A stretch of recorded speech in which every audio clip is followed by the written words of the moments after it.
Hey, what's up you guys, this is DylanDistorted, and today we're going to be covering r/ProRevenge once again. I know I just uploaded one yesterday, but I love the subreddit so much I wanted to do it again. But before we get into this, if you haven't heard, another Reddit YouTuber, r/, has been accused of subbotting his channel. Whether or not this is true, it says clearly in the handbook of Reddit YouTubers that anytime this happens, we are entitled to his channel. So everyone, just let him know you are entitled to his channel and he has to hand it over because our kids are sick. I'm just joking. But anyway, let's hop right into ProRevenge. After months of putting up with my roommate from hell, I got the revenge of lifetime and screwed her out of a fuck ton of money and got her to pay rent, and life has never been sweeter. This is a long one, but very much worth the ride, so buckle up. Also, English isn't my native lang, sorry if there's any mistakes. This story takes place a couple of years back. During college, I lived with several roommates. All of them were nice and we got along well, except for this one bitch. Let's call her Karen. If Satan and Hitler had a child, and that child had a child with Stalin and Cruella de Vil, that would be Karen for you. She's a loudmouth, stupid, egocentric bitch who has the face that scared the shit out of a toilet. She would never clean up after herself. She would always leave her plates and things at the spot where she last used them. I have lost counts of how many times I caught her stealing my clothes without asking, and if you so much as touch her clothes, she loses her shit on you. Or her drinking our lactose intolerant roommate's almond milk, and any time that we confronted her for drinking it, she would shrug and say, "I only had a sip, stop being so stingy." She plays her music loud at night, invites strangers without giving any heads up. A time or two she didn't pay rent even though her parents are filthy rich, and she's wearing Gucci and Prada shit. Karen also fucking lies about everything, even things that are not worth lying about. Like, if she woke up at 7 and you ask her, she'll lie through her fucking teeth and say she rose with the sunrise because she is a natural. P.S. This is something I actually heard her say to her parents while she was Skyping them. So cringy. Who the fuck says that? But I digress. Months we had to fucking put up with her. Of course, we tried to get other roommates, but unfortunately, when we all moved in everything, all documents and contracts were done with her name, so kicking her out would require a lot of effort, and most of us were busy with school and work, and life happens. So we ignore it as much as we can and try to move on. We are all now seniors and in our final semesters, meaning graduation was coming. And Karen is planning a backpack trip across Europe, and with friends as a graduation gift to herself. This is important to remember this. One of our roommates and my closest friend, Sasha, has had a crush on a guy that lives down the hall. Anytime the two are together, Sasha and the guy keep giving each other googly eyes and blushy faces. It was so cute. Sasha is a verbal autistic person and has never dated anyone because she has a hard time with socializing and understanding social cues and subtlety. Which, let's face it, that is the core of dating, especially flirting, but with a lot of encouragement from me and the final roommate, Lola, we got her to ask him out. He said yes. She was so happy, you guys. She flew back into the apartment and did an hour of happy dance with her arms flailing about and a shit-eating grin on her face. Needless to say, we were all so happy. Karen caught wind of this, and it just so happens at the time she was having relationship problems. I guess her boyfriend finally realized he's dating human garbage. Not one to be outshined, Karen behind all her backs went to this guy's place and spun lies about Sasha, saying she's a serial cheater, and even made a fake account for Sasha's so-called boyfriend. The guy never called Sasha, and eventually weeks passed by, he told us why, but by then Sasha felt like the damage was done and lost interest in her. I was fucking furious. This level of dickery and bloody pettiness is the straw that finally broke the camel's back, and I vowed I wouldn't fucking leave until I served my slice of justice. Here's another character that you must know about, Professor C. His wife 2 years ago was in a horrible car accident, and as a result is in a wheelchair. This is especially problematic because she was a stay-at-home mom that took care of their 2 special needs kids, and they have a toddler at home. Home life is a mess for him. He's running ragged between working and single-handedly is taking care of his family. The uni took pity and also feared the workload would see one of their best and most beloved teachers leave the school, struck a deal with him to help him out. In all of his classes, there would be quizzes and midterms. This doesn't change. But assignments you submit and he corrects at the end of the year. This is important because our uni has zero tolerance on professors that don't constantly update the students' courseworks so that students have the chance to improve their grades. Karen, the lazy and stupid bitch she is somehow skating through his assignments even though they require a shit ton of research and writing. I accidentally learned that one of her older friends told her that she only needs to submit the paper on its due date and to only write the first 3 pages and use a paraphrase tool for the rest of the paper so the plagiarism software won't detect it and would think it's original material. And when the end of the year comes, submit a hard copy but with the first pages being her actual work and the rest being completely plagiarized professional work. Professor C won't know because the likelihood of a man as busy as him thoroughly checking the work of 120 plus students is pretty low. I grinned. A plan was beginning to formulate in my head. Oh, sweet mother of Jesus, she is going down. All semester long, I let her do this for all of the 7 papers.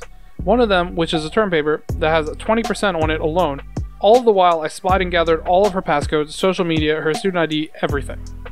The end of the year came, and I compiled all of her assignments, both the original one with the paraphrasing tools she used to circumvent plagiarism, and the one she finally handed them in. And I even made photos where there are side-to-side comparison of all the assignments. This is a good start, but not good enough. So, one day, chilling at the living room, I open a conversation about relationships. Karen is two-timing her new boyfriend, and she is sleeping with some other person. So I ask her questions like, "Don't you feel guilty for cheating?" And, "You do realize this is wrong." And I even paraphrase my words in a way that is vague but also clear. For example, I would say, "It's not fair so many people work so hard every day to be successful, and you are here cheating and lying your way to success." Karen, narcissistic as fuck, would respond with snippets of, "I don't care," and how she isn't cheating, she's only having fun, and that everyone does it, so why not her? This is too good to be true. Even her answers are vague. It's like God put his hand on my shoulder, looked me right in the eyes, and said, "Bury this bitch." I'd be damned if I didn't. As you probably have guessed it by now, I was recording everything. The recording plus the photos and her assignments were more than enough evidence. I sent an anonymous email to her professor, and I tell the girls so that they can prep for the shitstorm that's coming. 3 weeks later, results are out. She failed and lost her shit. She was screaming, crying, wailing. What a sight to see. You best believe the girls and I were laughing. She tried to talk to the professor, but he was not having it. She cried and begged for a second chance, but he said a hard no. She now has two options. She goes ahead and doesn't graduate with us, and takes on a whole nother semester for one measly course, or take a summer course and cancel her trip to Europe. Which, mind you, she spent a fuck ton on. Something like $13,000.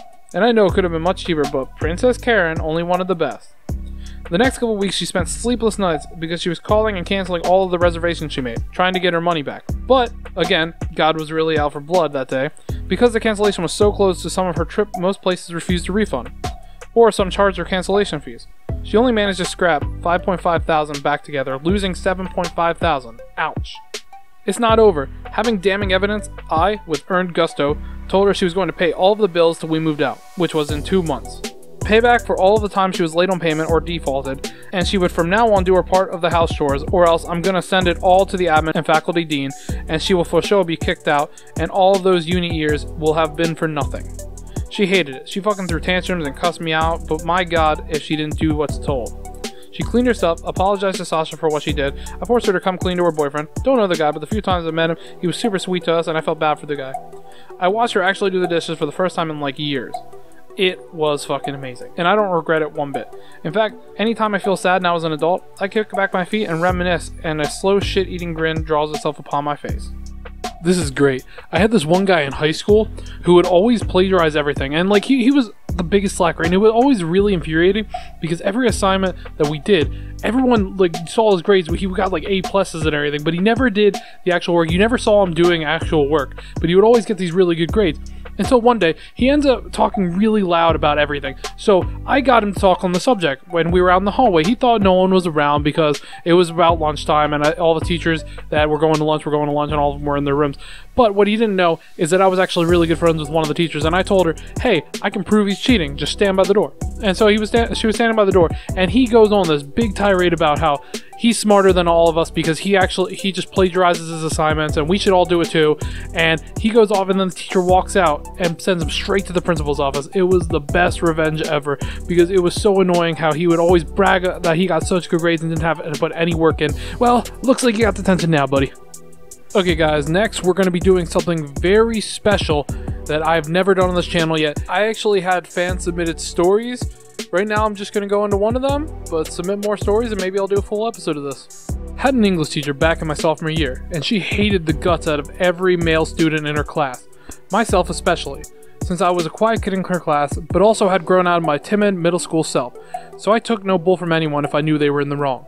So I probably seemed to be an easy target. Having her nitpick away at every paper from guys and belittle me when it came time for my own paper. She made up her own rules apart from the school in general. It didn't even matter if you were in her class or not. Even prodding your insecurities like a family divorce or a learning disability such as dyslexia. I helped a student through depression and settled skirmishes with other friendships, so I was rather thick-skinned and even tuned her out. It didn't really bother me for what she had said, but other skin were like butterfly wings. One time we had an extra credit assignment, and for the lulz, I wrote it all down in Latin. Knew Spanish, English, and was taking Latin. And it was like a paragraph or two about freshman year. Didn't really need the extra credit, but just to finish my assignments. Not only was she not amused, she replaced one of my other grades with it, marking it as an F. we really didn't like her, so a good girlfriend of mine who was in her class at a different period and myself plotted and essentially had wrote down the same paper, finagled the words and everything for the same prompt. She got an A-, while I got a D. So we reported her at favoritism and whatnot to the vice principal. Other students backed up our claim, and she even got caught hiding away weed from authorities for another student. Female, of course.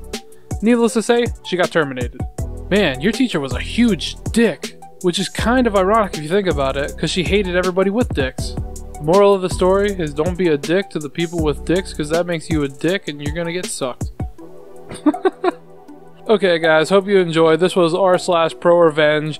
I really enjoyed making this episode. I tried using stories that weren't already used by everyone, so I'm going to try avoiding top posts from now on, because I've already gotten some complaints that my stories are done by other people. I mean, you can't really avoid it when you're doing Reddit, unless you like look for exclusively like new posts, and even then there's going to be other people looking for new posts as well. But either way, I'm going to try and make an attempt to get outside of the stories that other people are doing. So I hope you enjoyed this episode. You can email me at DylanDistortedSubmissions@gmail.com if you want to submit your own story. It's on the outro screen. Like the video if you like the video, and don't forget to subscribe. Peace out, Girl Scouts.